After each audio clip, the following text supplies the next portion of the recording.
안녕하세요. 슬기로운 슬리피입니다. 어제가 크리스마스였는데 다들 잘 보내셨나요? 오늘은 앱 개발 가이드 4번째 시간 기획 부분에 대해서 시작해 보려고 합니다. 제가 알고 있는 대표님들 대다수가 처음에 앱 개발을 하실 때는 대부분 실패를 경험하시는데요. 유일하게 실패를 하지 않으셨던 대표님이 한 분 계세요.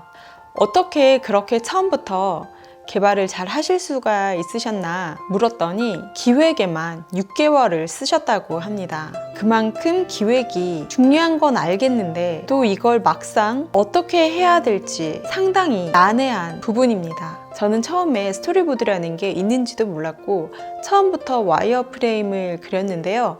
정말 창작의 고통이란 이런 것인가 싶었습니다. 기존에 있는 앱들을 살펴보고 벤치마킹을 할 수 있으면 좋겠죠. 그런데 우리가 또 개발하고자 하는 이 앱들이 기존에 있는 서비스들은 아니잖아요. 기존과는 다른 우리만의 특별한 서비스를 만들려고 하는 거니까 당연히 벤치마킹도 한계가 있겠죠. 그런데 해보니까 비슷한 종류의 서비스가 아닌 앱들도 자꾸 보다 보니 어느 정도 비슷한 루틴이 있고 그런 부분들이 상당히 도움이 많이 되는 것 같아요. 기획 단계에서 만드는 폼들은 스토리보드, 와이어프레임, 그리고 세부 기능 명세서들이 있는데 오늘은 스토리보드에 대해서 얘기해 보도록 하겠습니다. 스토리보드는 앱의 전체적인 흐름을 말합니다. 구성에 따른 순서, 방향을 정리하는 것입니다. 스토리보드를 만드는 이유는 전체 프로세스의 청사진을 만들어 보면서 흐름이 매끄러운 앱을 기획할 수가 있고 이를 통해 개발자에게 앱 프로세스를 이해시키고 개발하고자 하는 부분에 대한 정의를 명확하게 전달할 수 있습니다. 앱을 실행하고 발생되는 각각의 기능들에 대한 프로세스를 그려나가는 것입니다. 각각의 기능별로 앱의 동작이 어떻게 전개되는지 보여주는 것입니다. 보다 구체적으로 예시를 보여드리면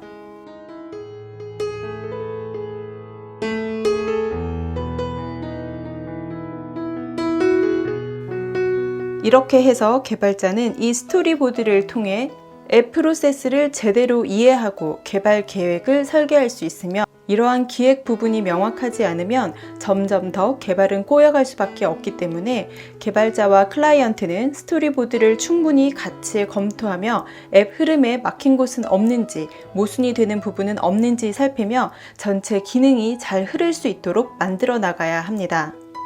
여기서 중요한 전제 조건은 바로 유사 앱들의 분석입니다.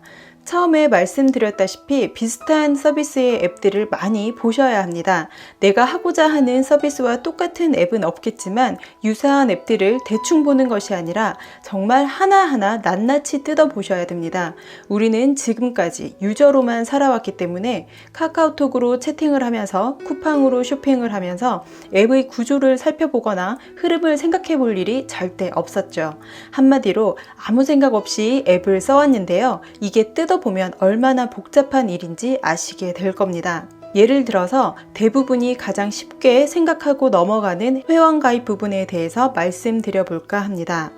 저도 막상 해보니 유저 입장에서는 SNS 가입하기가 굉장히 편했거든요. 그런데 제가 앱을 기획하면서는 이 SNS 가입 때문에 더 머리가 아프더라고요. 그래서 빼버리고 싶고 그랬습니다. 보통은 회원 가입하기를 생각하면 여기까지 생각할 수가 있어요.